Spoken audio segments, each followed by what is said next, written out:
Hello दोस्तों, नमस्कार। बहुत बहुत स्वागत है आपका हमारे यूट्यूब चैनल हिंदी एकेडमी परिवार में। कैसे हैं आप सब? आशा करते हूँ अच्छे होंगे, स्वस्थ होंगे और खूब मन लगा करके पढ़ाई कर रहे होंगे, अपने लक्ष्य के प्रति निरंतर आगे बढ़ते होंगे। तो दोस्तों, आज नए साल का आगाज़ हो चुका है, तो सबसे पहले आप सबको नए वर्ष की ढेर सारी शुभकामनाएँ। नया वर्ष आप सबके लिए मंगलमय हो और आप सब या जिस भी वैकेंसीज की तैयारी कर रहे हैं, आप सब अपने लक्ष्य तक पहुँचे, ऐसे मैं ईश्वर से कामना करती हूँ। ठीक है। और दोस्तों, एक भाई का कमेंट आया था, उनका बिहार शिक्षक भर्ती में 9-10 में और जूनियर में हुआ है, तो उनको बहुत बहुत बधाई।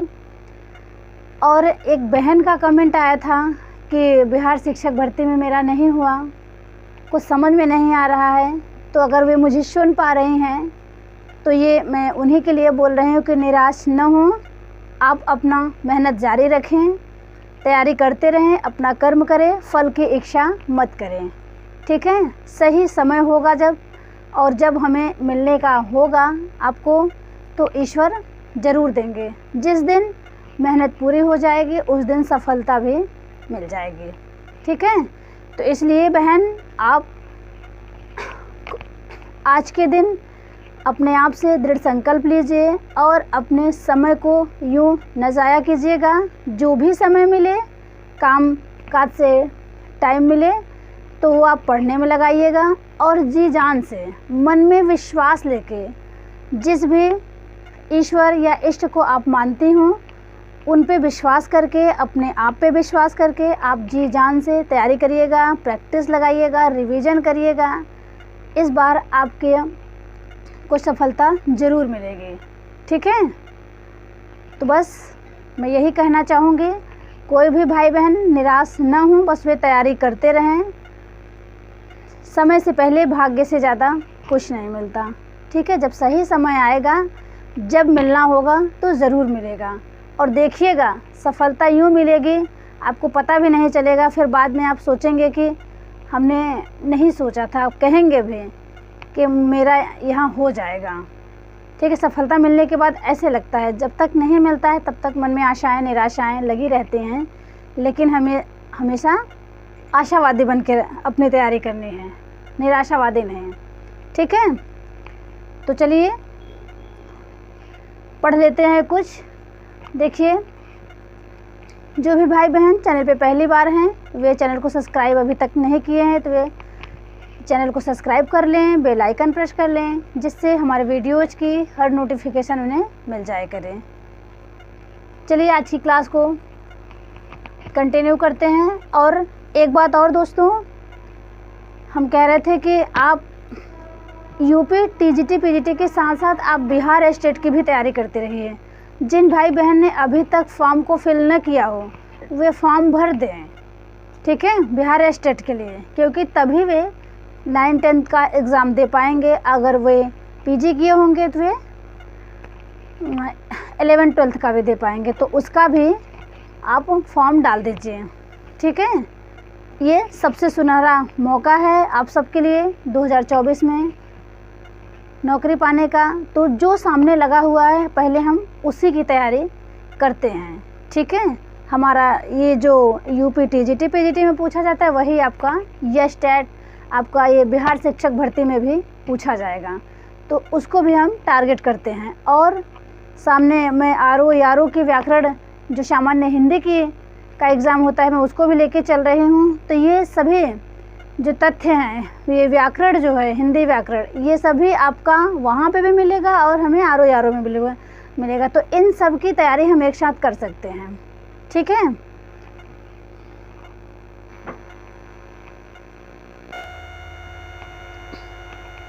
तो चलिए देखिए, पहला प्रश्न है, निम्न में कौन सी कहानी भीष्म साहनी की नहीं है? ऑप्शन ए है खून का रिश्ता, ऑप्शन बी है मरने से पहले, ऑप्शन सी है नीली आंखें, ऑप्शन डी है बोलने वाली औरत।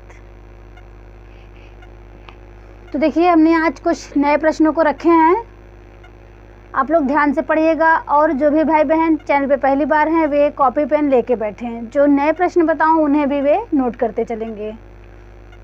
तो देखिए यहाँ पे कौन सी कहानी भीष्म साहनी की नहीं है, तो आप ध्यान देंगे खून का रिश्ता, मरने से पहले, नीली आँखें, ये कहानियाँ भीष्म साहनी की हैं।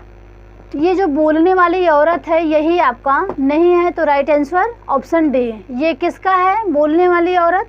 तो ये कहानी है ममता कालिया की।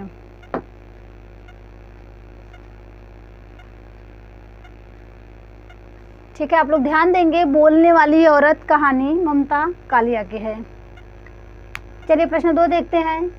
किस लेखक की प्रथम कहानी अबला है? किस लेखक की प्रथम कहानी अबला है जो रावी पत्रिका में छपी थी?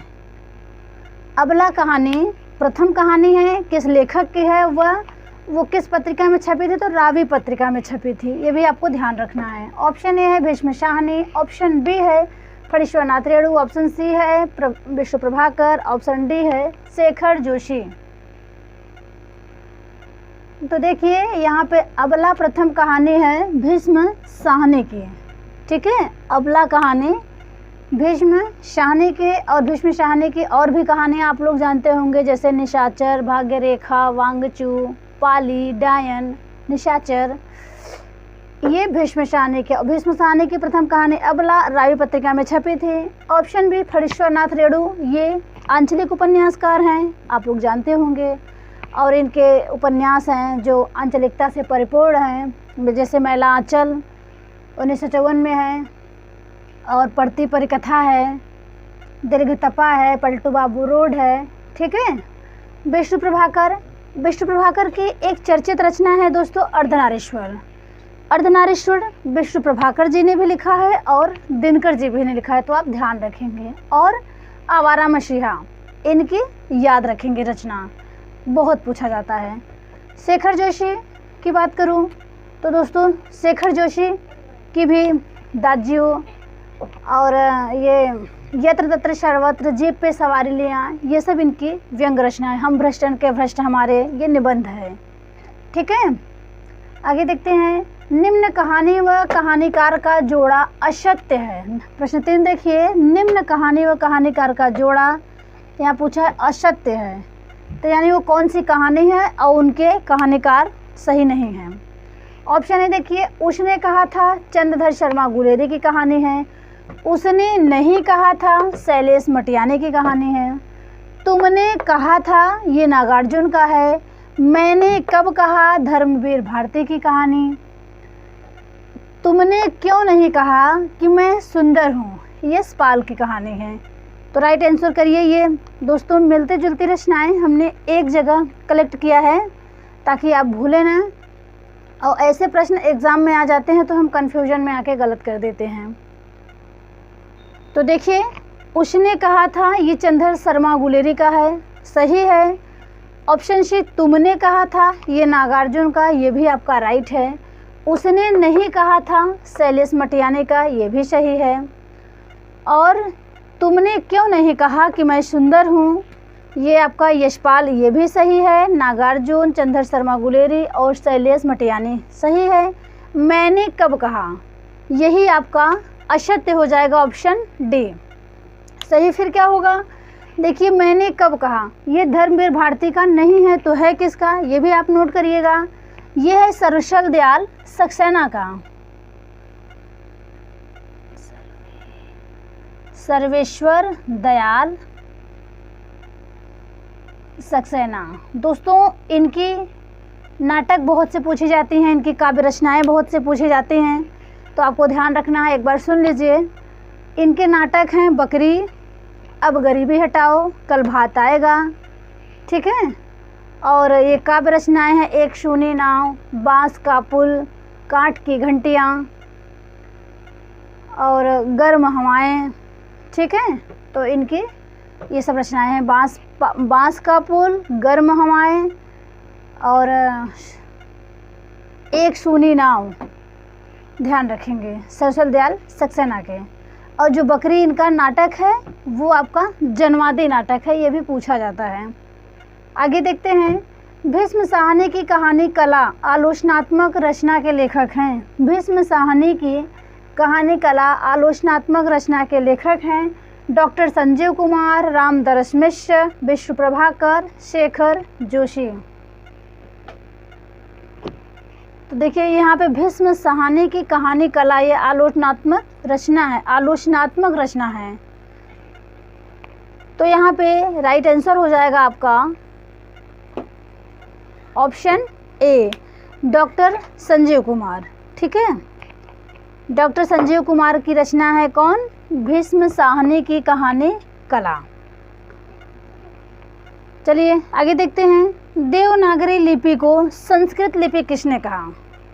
देवनागरी लिपि को संस्कृत लिपि किसने कहा? तो ऑप्शन ए है आचार्य शुक्ल, ऑप्शन बी है नंदुलारे वाजपेयी, ऑप्शन सी है doctor Bachchan Singh, option D है हजारी प्रसाद द्विवेदी। तो देखिए यहाँ पे आपका राइट आंसर हो जाएगा देवनागरी लिपि को संस्कृत लिपि कहा है हजारी प्रसाद द्विवेदी जी ने। ठीक है, प्रश्न 6 देखते हैं। धरती धन अपना ये उपन्यास है। धरती धन अपना उपन्यास शीर्षक का सुझाव जगदीश चंद्र को किसने दिया था? तो एक तो लेखक हैं जगदीश चंद्र माथुर दोस्तों, जगदीश चंद्र माथुर, जिनके नाटक हैं आपके कोणार्क, शारदिया, दशरथ नंदन, रघुकुल रीत। और यहाँ पे पूछा है जगदीश चंद्र, ये वो नहीं है, ये माथुर नहीं है, ये दूसरे हैं। तो इन्हें आप बताइए कि धरती धन अपना उपन्यास शीर्षक का सुझाव जगदीश चंद्र को किसने दिया? मूर्ति चड्ढा ने, शरत चंद्र ने, राम मूर्ति, यहाँ पे ने होगा,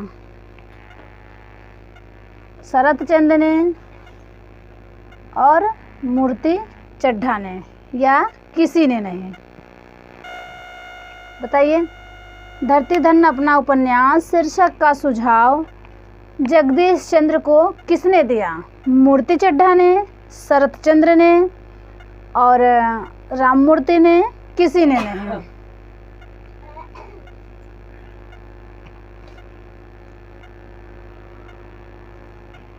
तो देखिए इस उपन्यास शीर्षक का सुझाव जगदीश चंद्र को मूर्ति चड्ढा ने दिया था। ठीक है, राइट आंसर हो जाएगा मूर्ति चड्ढा ने दिया।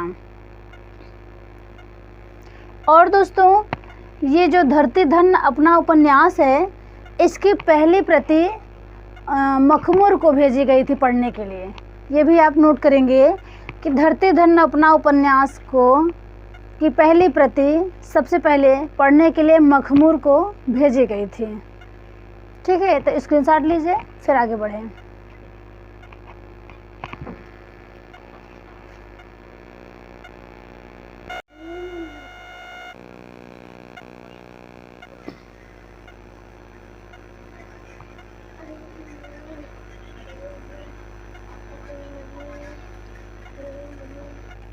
चलिए आगे देखते हैं।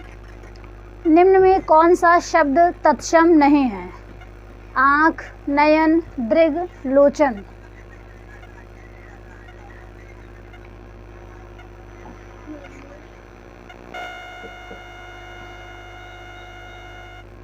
चलिए आप लोग अपने अपने आंसर गेस करिए। तत्सम शब्द नहीं है, आँख है, नयन है, दृग है, लोचन है। तो यहाँ पे आपका राइट आंसर ऑप्शन ए, आँख शब्द तत्सम नहीं है, ये तद्भव है। ठीक है, और नयन, दृग, लोचन ये क्या है? ये सब तत्सम है और ये आँख के पर्यायवाची हैं, ध्यान रखेंगे। नेक्स्ट प्रश्न देखते हैं। तत्सम तद्भव का कौन सा युग्म त्रुटिपूर्ण है?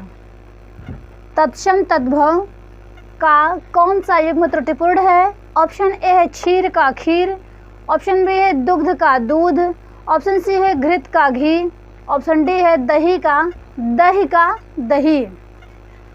तो इनमें कौन सा त्रुटिपूर्ण है यानी गलत है, उसी का चयन करना है। तो राइट आंसर हो जाएगा आपका ऑप्शन डी। दोस्तों दही नहीं होता, दही का दधी होता है। दही शब्द क्या है? तद्भव है, और दधी तत्सम, दही नहीं होता। और घृत का घी, दुग्ध का दूध और क्षीर का खीर ये सब सही है। अगला देखते हैं। अनेक शब्दों के लिए एक शब्द के विकल्पों में असत्य है। अनेक शब्दों के लिए एक शब्द के विकल्पों में असत्य है। जंगल की आग दावानल, पेट की आग जठराग्नि, समुद्र की आग बड़वानल, जो कठिनाई से मिलता है काठिन्य। तो इनका आप सब अपने अपने आंसर गेस करेंगे कौन सा सही है। और दोस्तों प्रश्न पे अपनी राय तो दिया करिए, प्रश्न कैसे हैं कैसे नहीं। और ये हमने वही प्रश्न रखे हैं, यहाँ से प्रश्न RO के एग्ज़ाम में खूब पूछे जाते हैं और TGT PGT जो व्याकरण के प्रश्न हैं यहीं से पूछे जाते हैं। तो देखिए यहाँ पे असत्य हो जाएगा ऑप्शन डी। जो कठिनाई से मिलता है काठिन्य नहीं होता, वो क्या होता है दुर्लभ, दुर्लभ होता है। और जंगल की आग दावानल होता है, पेट की आग जठराग्नि, समुद्र की आग बड़वानल या बड़वानल या बड़वाग्नि भी बोल सकते हैं। दावानल को दावाग्नि भी बोल सकते हैं और पेट की आग को जठराग्नि। आगे देखते हैं, अशुद्ध वर्तनी है। अशुद्ध वर्तनी है अतिशयोक्ति, अंत्याक्षरी, उत्तीर्ण, कौशल्या। तो देखिए अतिशयोक्ति राइट है, अंत्याक्षरी भी सही है, उत्तीर्ण भी सही है। आपका ऑप्शन डी जो है यही आपका अशुद्ध है। कौशल्या नहीं होता, कौशल्या होता है।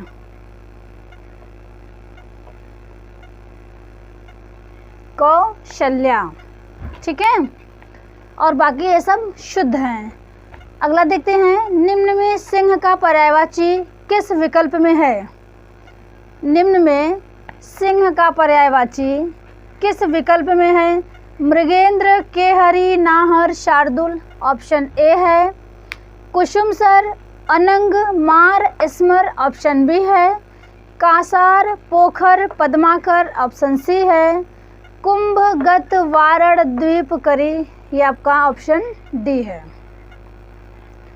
तो इनमें आप सब अपने आंसर लगाइए।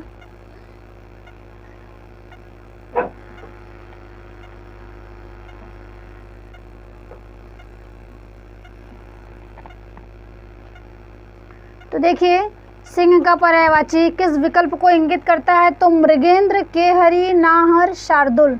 राइट आंसर हो जाएगा आपका ऑप्शन ए। ऑप्शन बी की बात करें, कुसुमसर, अनंग, मार, स्मर, ये किसके पर्यायवाची हैं, तो ये हैं आपका कामदेव, कामदेव। और दोस्तों कासार, पोखर, पद्माकर ये सब तालाब के पर्यायवाची हैं। ऑप्शन सी जो है तालाब। आपका ऑप्शन डी है। कुंभ, गत, वारण, द्वीप और करी ये हाथी के हैं,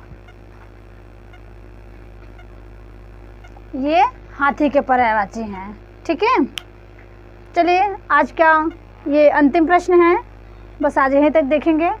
विद्वान व्यक्ति पूज्य होते हैं, एक बार फिर सुनेंगे। विद्वान व्यक्ति पूज्य होते हैं में प्रयुक्त विशेषण है। सार्वनामिक विशेषण है, गुणवाचक विशेषण है, संख्यावाचक विशेषण है, परिणाम बोधक विशेषण है। तो देखिए विद्वान व्यक्ति पूज्य होते हैं में प्रयुक्त विशेषण हो जाएगा आपका ऑप्शन बी। राइट हो जाएगा ऑप्शन बी। ठीक है, क्योंकि विद्वान व्यक्ति पूज्य होते हैं अपनी विद्वत्ता के कारण। ठीक है, तो ये गुणवाचक है। तो दोस्तों प्रश्न कैसे हैं इस पे आप सब अपनी राय ज़रूर दीजिएगा और खूब जी जान से आप पढ़ाई करिए, तैयारी करिए। अब मिलेंगे अपने नेक्स्ट वीडियो में। वीडियो देखने के लिए आप सबको बहुत बहुत धन्यवाद।